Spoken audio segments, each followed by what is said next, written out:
Muita gente conhece o caso da Suzane von Richthofen e até hoje esse crime fica sendo discutido por diversos grupos de pessoas. Mas hoje eu vou te contar um caso bastante parecido e que também fez muito burburinho lá na década de 80. Hoje a gente vai conhecer o crime da Rua Cuba. Oi, eu sou Isabelle Reis e hoje eu vou te contar um caso que nunca foi solucionado.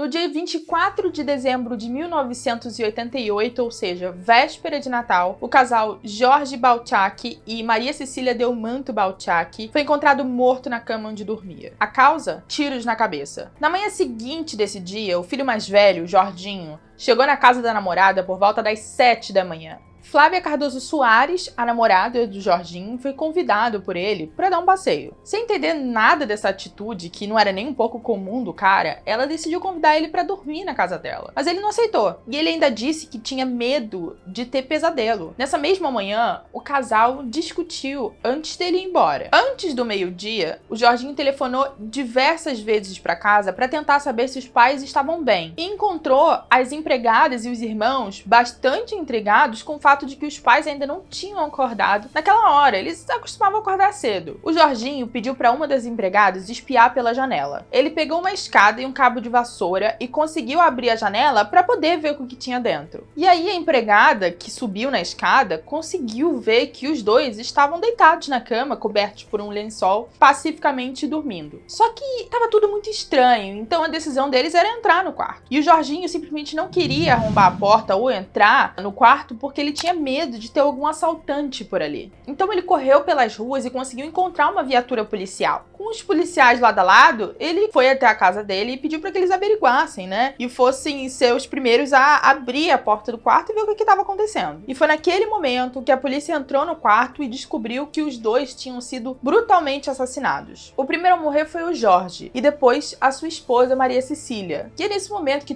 todo aquele trabalho de perícia, investigação e averiguação começa a ser feito simplesmente para tentar saber como isso aconteceu dentro da casa sem que os vizinhos descobrissem ou até que o cachorro latisse. De acordo com o médico legista, entrevistado pelo Profissão Repórter muitos anos depois, as fotos tiradas no ambiente mostravam que a forma como o crime aconteceu foi com certeza alguém que conhecia a casa e principalmente conhecia a rotina das pessoas que moravam lá. E também, pela forma como os corpos foram encontrados, ou seja, com os lençóis em cima deles, o criminoso ele tinha a intenção de preservar a intimidade das vítimas. Só alguém que se importa com essas pessoas deveria fazer isso. Se você quiser ver a íntegra dessa reportagem, eu vou deixar o link aqui embaixo. Mas é claro que a primeira hipótese era um latrocínio, ou seja, um roubo seguido de morte, porque no ano anterior um ladrão tinha entrado no quarto do casal. Ele foi pego pela polícia imediatamente. Então se cogitou a vingança desse sujeito. Mas descobriram que ele estava numa cidade distante, tentando refazer a vida por lá. Esse caso ganhou notoriedade porque a mãe do Jorginho era filha de um dos maiores juristas do país, o Dante Delmanto, que inclusive tem até nome de avenida, via, se eu não me engano. E é óbvio que todo o país ia contar sobre essa história, simplesmente porque eles eram pessoas de classe média alta e com uma certa notoriedade. Muito parecido com o caso da Suzane von Richthofen. E o mais interessante da gente perceber dessa história policial é que o primeiro delegado a chegar nessa casa foi o tio da Maria Cecília. Inclusive, tem várias linhas de investigação, né, que as pessoas durante muito tempo ficaram pensando quem realmente tinha feito esse crime, e uma dessas linhas era que o próprio tio tinha matado e decidiu pegar o caso pra esconder, enfim. As pessoas falam muita coisa, né? Apesar deles terem morrido com tiros na cabeça, não havia nenhum revólver na cena do crime, ou seja, não há possibilidade da responsabilidade daqueles crimes terem sido cometidos por um dos dois, ou seja, o Jorge matar a mulher e depois se matar, ou a mulher matar o Jorge e depois se matar. Então, a primeira hipótese era de que um terceiro tinha cometido aquele crime. E a perícia, ela também detectou que os corpos eles tinham sido movidos depois de terem sido mortos, ou seja, alguém tinha arrumado aquela cena do crime. É aí que tudo começa a ficar muito obscuro, porque normalmente quando tem esse roubo seguido de morte, né, o latrocínio, as pessoas arrombam a porta ou ou somem as chaves da casa, ou simplesmente quebram o vidro, entram de uma maneira abrupta. E durante as investigações, eles perceberam que isso não aconteceu. Não houve roubo de chave, não houve arrombamento de porta, muito menos de janelas, ou seja, quem matou esse casal conhecia a casa a ponto de ter a liberdade de entrar lá sem ser visto. Mas apesar deles terem sido mortos com tiros na cabeça, nenhum tiro foi ouvido pela vizinhança. E logo na manhã seguinte em que o crime foi cometido e a polícia já estava envolvida no caso, abrindo as investigações, esse caso ficou notoriamente conhecido. Muito parecido com o caso da Suzanne von Richthofen, em que os primeiros jornais da manhã já estavam contando sobre a história e as pessoas já estavam pensando quem tinha matado os pais da Suzanne. Foi muito parecido com o que aconteceu com os pais do Jorginho. Acredito que simplesmente por eles serem realmente de classes mais altas.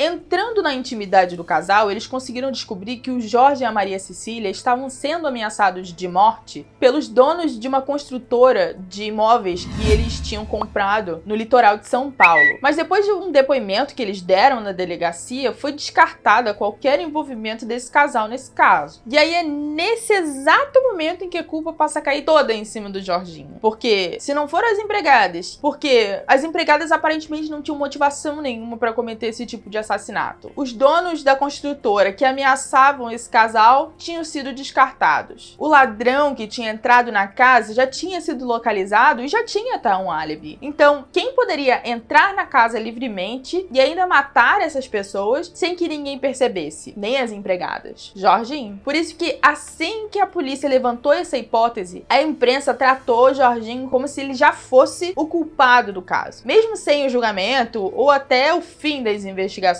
Ele era o único suspeito, então provavelmente seria o culpado, certo? O primeiro motivo para a polícia colocar o Jorginho na frente de todas as outras investigações é pelo fato de que, a família tinha dito para a polícia que o Jorginho não tinha lá um bom relacionamento com a família. Ou seja, eles brigavam muito. Muitos diziam que o Jorginho era agressivo e, inclusive, em uma das brigas, ele tá com uma prancha de surf no pai. Outra evidência que levava em consideração a culpabilidade do Jorginho é o fato de que quando a polícia chegou no local, ele foi o primeiro a dar a chave do quarto dos pais. Ou seja, se ele tinha essa chave, por que ele teria que ver pela janela ou até chamar a polícia para abrir a porta do quarto? E se ele tinha a chave do quarto dos pais, ele poderia muito bem entrar pela madrugada, matar os pais, sair e ninguém ver. E de acordo com as investigações, na noite anterior ao crime, o Jorginho tinha mentido pro pai dizendo que tinha passado no vestibular, quando na realidade a mentira já ia ser completamente descartada iminentemente, simplesmente porque o resultado do vestibular ia sair em breve. E o revólver do vigia da Rua Cuba, do mesmo calibre usado para matar o Jorge e a Maria Cecília, tinha sumido dias antes da guarita, no mesmo momento em que o Jorginho tinha chamado o próprio segurança para ajudá-lo em um concerto na casa dele. Estranho, né? Um outro fato muito interessante relacionado a esse caso, e que foi discutido por várias pessoas na sociedade, é o fato de que o Jorginho, logo depois que descobriu que os pais tinham sido mortos, foi se divertir na piscina. Muito parecido com a Suzanne von Richthofen, que também se divertiu com uma festa na piscina, enquanto a polícia ainda estava investigando a morte dos pais dela, poucos dias depois. A imprensa caiu em cima, dizendo que isso demonstrava frieza e desapego familiar. Todas as acusações da polícia foram amparadas pelos familiares que faziam parte dessa área de segurança e direito, e, inclusive eles concordaram com essa hipótese de que o Jorginho tinha matado os próprios pais. E mesmo com toda a acusação relacionada ao caso e ao Jorginho ligando diretamente a esse assassinato, não houve nenhuma prova concreta de que ele realmente tivesse matado os pais. Basicamente precisaria de uma confissão, né, dele ou de alguma outra pessoa que tenha ajudado, ou de alguma testemunha que tenha visto algo que realmente fizesse diferença no caso. Mas suposições das investigações e da perícia não podem ser usadas na hora de julgar uma pessoa. 3 anos depois de ser julgado por matar os pais, a revista Veja conseguiu conversar com o Jorginho depois de muito custo e falar com os advogados dele e convencê-lo a entender que eles já tinham ido atrás de Jorginho dias antes e já tinham visto como estava a rotina dele, então eles só queriam mesmo uma declaração de como estava a vida dele depois de ser acusado nacionalmente de ter cometido um parricídio. Nessa época, o Jorginho tinha se mudado para Ribeirão Preto e tinha começado a fazer direito por lá. Jorginho disse que sabia que estava na linha de tiro, porque a família já tinha avisado que estavam desconfiando dele. Lembra que eu falei que a família tinha amparado essa situação? Então, ele ficou próximo dessas pessoas. Mas ele pensou, tudo bem, eles têm direito, contanto que investiguem outras linhas de raciocínio que não sejam a de que eu matei os meus próprios pais. Ele disse que nunca tinha imaginado que seria o único suspeito do caso. Inclusive, durante essa entrevista, o Jorginho disse que sabia quem tinha matado os pais, mas que não poderia acusar porque não tinha provas. Mas em 1999, o caso quase teve um novo desfecho. Isso graças ao depoimento de uma das empregadas da casa, que disse que durante a noite anterior ela tinha presenciado uma briga entre a Maria Cecília e o Jorginho poucas horas antes do crime. A discussão, que seria motivada pelo namoro do Jorginho com a Fernanda, resultou em uma agressão com um taco de bilhar da Maria Cecília no Jorginho. E a Olinda, a empregada da casa, disse que viu o Jorge sair da casa às 5h30 da manhã.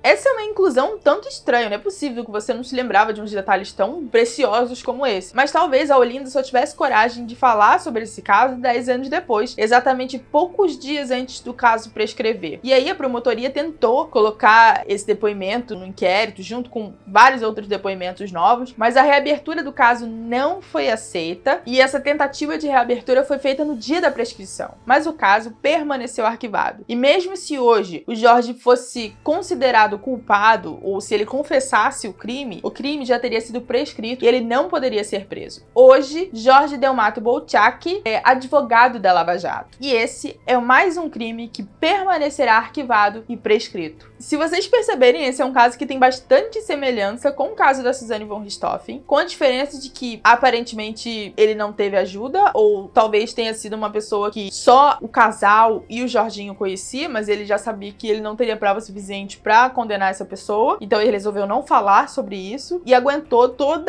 o julgamento que a imprensa deu contra ele, e na intenção de que ele não poderia falar sobre essa pessoa simplesmente porque daria no mesmo. Ele não seria o culpado e essa pessoa não seria condenada ou culpada. O fato é que não importa se foi o Jorginho, ou se foi os caras lá da construtora, ou se foi o ladrão que entrou na casa deles, essa pessoa continua na rua e ainda tá impune. Porque, assim como o caso prescreveu, a pessoa que cometeu esse crime contra essas duas pessoas não foi descoberta. Mas o fato é, mesmo depois de tantos anos, as pessoas que participaram dessas investigações dizem que o mandante desse crime, ou seja, quem cometeu esse crime bárbaro, tinha fácil acesso à casa, tinha fácil acesso à família, ou seja, era uma pessoa próxima. Por isso que eu disse que também tem pessoas que dizem que pode ter sido o tio dela, que era delegado, mas eu não vejo muita conexão com isso, mas tem gente que fala. Mas tô levantando uma hipótese aí que muitas pessoas levantaram também. E tem muitas pessoas que acreditam que o Jorginho realmente tinha cometido esse crime, ou que foi as pessoas da construtora, enfim. É um mix de coisas que eu deixo pra você. O que você acha que aconteceu nesse caso? Quem você acha que é culpado? Eu não posso dizer porque, infelizmente, o caso foi arquivado, mas se ele voltasse agora nas investigações porque tivesse algum novo detalhe, de que lado você estaria? É isso, gente. Eu espero que vocês tenham realmente se interessado por essa história, e eu espero também que vocês tenham se interessado por entender um pouco mais como funciona esses casos em que você parte do nada, né? Que a maioria da perícia criminal trabalha assim, partindo do zero. É óbvio que a gente tem casos de pessoas pobres também que viraram comoção nacional, mas a gente sempre percebe que os casos que entram em comoção nacional são de pessoas mais ricas, são de pessoas mais influentes, pessoas que são mais benquistas na sociedade. Então, é por isso que o caso da Suzane von Richthofen é tão famoso, é por isso que o caso do crime da Rua Cuba também é famoso, e vários outros que estão em diversas séries criminais brasileiras, porque o Brasil opta por dar esse foco em casos de pessoas mais ricas. Eu acho esse caso muito interessante, porque até hoje você fica pensando, meu Deus, o que aconteceu? Sabe, a gente não tem o que falar, porque não tem solução, não tem solução. A gente vai ficar queimando a nossa cachola aqui e não tem solução. E eu achei um caso muito interessante, muito parecido também com o da Suzane, do Richthofen, né, que tá em alta aí, vai ter filme, tem documentário, tem isso, tem aquilo, então mostrar que um provável parricídio pode ter acontecido. Então é isso, eu espero que vocês tenham se interessado por essa história. Contem aqui nos comentários o que vocês acham que pode ter acontecido durante essa noite de Natal, e me contem também nos comentários quais casos vocês gostariam que eu trouxesse aqui no canal e o que vocês acharam do vídeo de uma forma geral. Um beijo, até a próxima e fim da investigação! Se você curtiu esse vídeo, se inscreve no canal e passa para a próxima investigação.